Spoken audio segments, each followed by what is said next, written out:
어머니 이정수는 이른 새벽부터 부엌 불을 켰습니다. 김이 모락모락 오르는 국솥 앞에서 허리를 굽힌 채 한참을 서 있었죠. 며느리 윤세라는 여느 때처럼 아직 방 안에서 나오지 않았습니다. 정수는 익숙하다는 듯 밥상을 차리며 속으로 중얼거렸습니다. 며느리라면 시댁 살림도 도와야지 하지만 그 말이 입 밖으로 나오지는 않았습니다. 며느리의 눈빛이 늘 차가웠거든요. 식탁에 반찬이 차려질 즈음 아들 민호가 잠에서 깨어 거실로 나왔습니다. 그는 휴대폰을 만지작거리며 무심한 얼굴로 어머니에게 인사를 했죠. 엄마, 아침 먹었어요? 그 말 한마디에도 정수는 마음이 놓였습니다. 그래도 아들이 있기에 이 집을 지탱할 수 있다고 생각했습니다. 그러나 윤세라는 식탁에 앉자마자 국이 식었네요. 라고 툭 내뱉었습니다. 그 말에 정순의 손끝이 잠시 떨렸습니다. 그날 이후로 집안의 공기가 조금씩 달라졌습니다. 윤세라는 가사일을 거의 하지 않았고 정수는 새벽부터 밤까지 일하며 집안을 유지했습니다. 마을 사람들은 그런 정순을 안타까운 눈으로 바라봤습니다. 며느리한테 너무 잘해주니까 그래. 아들이 정신 차려야지. 정수는 그 어떤 말에도 대꾸하지 않았습니다. 그녀는 여전히 며느리가 마음을 열어줄 거라 믿고 있었으니까요. 그러던 어느 날 민호가 외출을 하며 휴대폰을 식탁 위에 두고 나갔습니다. 정수는 평소처럼 치우려다 화면에 뜬 알림을 우연히 보게 되었죠. 그건 윤세라라는 이름으로 저장된 메시지였습니다. 순간 그녀의 손끝이 멈췄습니다. 남편에게 보내는 메시지를 왜 자기 이름으로 보냈을까? 의문이 들었지만 곧 고개를 저었습니다. 그저 실수일 거라고 깊이 생각하지 말자고 스스로를 다독였죠.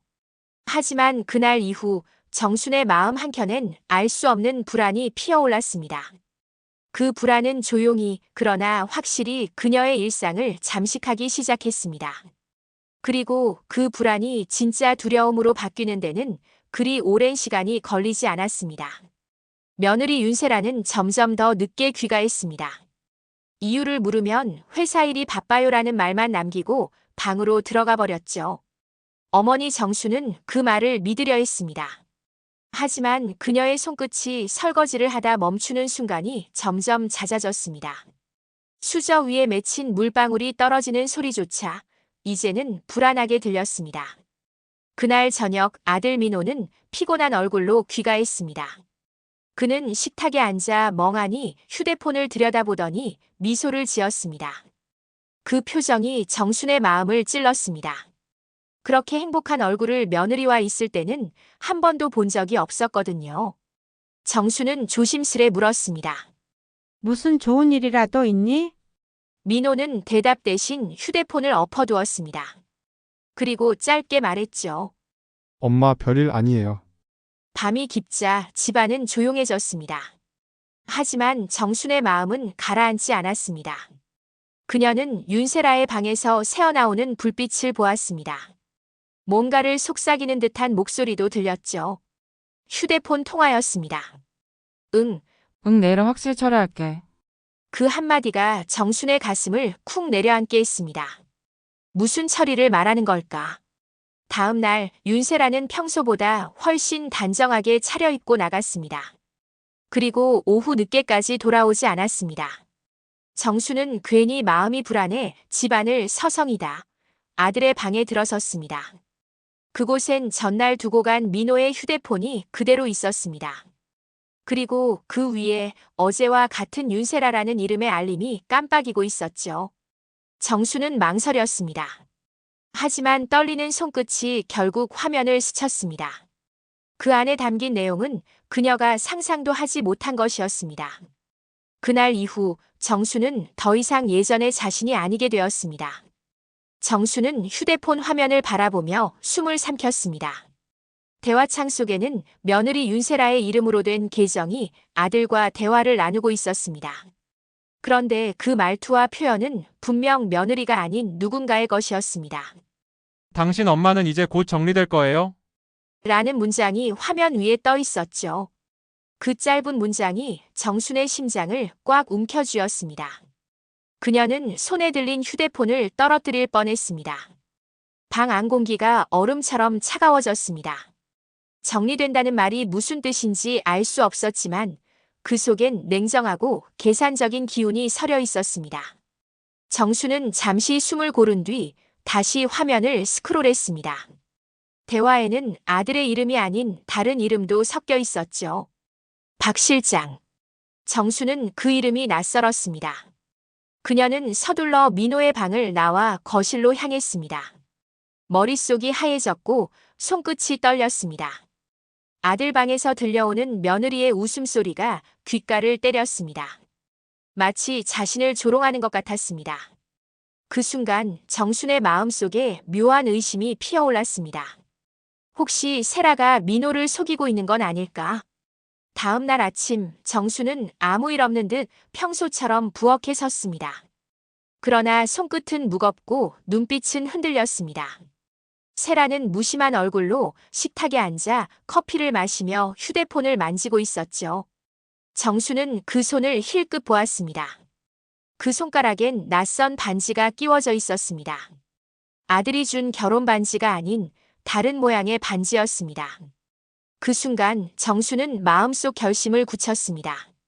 더 이상 모른 척할 수 없다고 생각했습니다. 그녀는 몰래 세라의 뒤를 쫓기로 했습니다. 진실을 밝혀야 했습니다. 그러나 정수는 알지 못했습니다. 자신이 그날 본 진실이 단순한 불륜이 아니라 훨씬 더 소름 끼치는 것이라는 사실을요. 정수는 그날 오후 며느리 세라를 몰래 뒤쫓았습니다. 세라는 번화가를 지나 낯선 빌딩으로 들어갔습니다. 정수는 거리 맞은편에서 숨을 죽이고 그 모습을 지켜봤습니다. 세라는 누군가를 기다리는 듯 문 앞을 서성이더니 곧 중년 남자와 함께 엘리베이터로 사라졌습니다. 그 남자의 얼굴이 낯설지 않았습니다. 바로 며칠 전 민호가 이야기하던 회사의 박 실장이었습니다. 정수는 그 자리에서 다리가 풀려 주저앉을 뻔했습니다. 세라가 민호의 직장 상사와 만나고 있었다니 그 이유를 도저히 짐작할 수 없었습니다. 하지만 곧 두 사람의 웃음소리가 들려왔습니다. 문틈 사이로 보이는 세라의 얼굴에는 낯선 미소가 떠올라 있었습니다.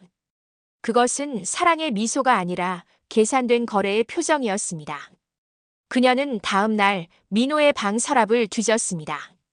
혹시라도 단서를 찾을 수 있을까 싶었죠. 서류철 사이에서 보험 증서 한 장이 눈에 들어왔습니다. 수익자 이름에는 윤세라, 그리고 피보험자 이름에는 이정순이 적혀 있었습니다. 손끝이 얼어붙었습니다. 그제야 모든 게 연결되었습니다. 세라가 말하던 정리란 자신을 없애겠다는 뜻이었습니다. 정수는 그대로 주저앉아 눈을 질끈 감았습니다.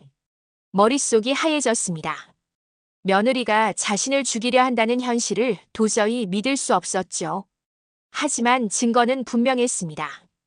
그날 밤 정수는 부엌 창가에 앉아 밤하늘을 바라보며 결심했습니다. 이제 가만히 있지 않겠어요. 그 목소리는 낮지만 단단했습니다. 다음 날 아침 정수는 일부러 평소보다 늦게 일어나 식탁에 앉았습니다. 그리고 세라가 끓인 국을 한 숟가락 떴습니다. 순간 혀끝에 이상한 쓴맛이 스쳤습니다. 그녀는 천천히 숟가락을 내려놓았습니다. 시선이 세라를 향했습니다. 세라는 평소와 다름없는 미소를 짓고 있었지만 그 눈빛은 싸늘했습니다. 정수는 속으로 생각했습니다.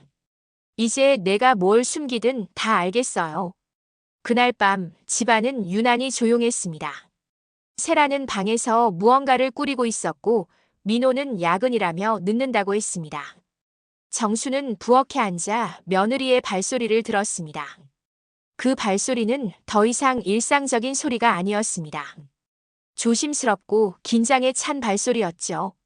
마치 누군가를 감시하는 사람처럼 느껴졌습니다. 정수는 일부러 문을 살짝 열고 나왔습니다. 손에는 자신의 휴대폰을 꼭 쥐고 있었죠. 몇 시간 전 그녀는 박 실장과 세라의 대화를 녹음해 두었습니다. 내일 끝내줘. 그 여자는 이제 필요 없어요. 그 소리가 증거였습니다. 그녀는 그 파일을 아들에게 보냈습니다. 민호야, 이걸 꼭 들어봐라. 내 아내가 어떤 사람인지 알아야 한다. 얼마 지나지 않아 현관문이 열리고 민호가 들어왔습니다. 그는 무표정한 얼굴로 어머니와 세라를 번갈아 보았습니다. 그리고 조용히 물었죠. 이게 뭐야, 세라? 세라는 잠시 멈칫하더니 웃음을 지었습니다. 그러나 그 웃음은 이내 사라졌습니다. 민호의 눈에는 분노와 배신이 뒤섞여 있었으니까요. 정수는 그 자리에 앉은 채로 아무 말도 하지 않았습니다. 대신 창밖에 바람 소리만 들렸습니다. 세라는 결국 경찰에 연행되었고 박 실장 또한 공범으로 체포되었습니다. 경찰 조사에서 밝혀진 사실은 충격적이었습니다. 보험 사기단의 일원이었던 세라는 민호와 결혼한 후 시어머니의 이름으로 생명보험을 걸고 살인을 계획했던 것이었습니다. 며칠 뒤 정수는 낡은 마을길을 천천히 걸었습니다. 마음 한켠이 여전히 허전했지만 더 이상 두렵지 않았습니다. 그녀는 하늘을 올려다보며 중얼거렸습니다. 이제야 숨을 쉴 수 있네요. 그리고 조용히 미소를 지었습니다. 세상은 여전히 잔인하지만 진실은 결국 드러난다는 것을 깨달았기 때문이죠.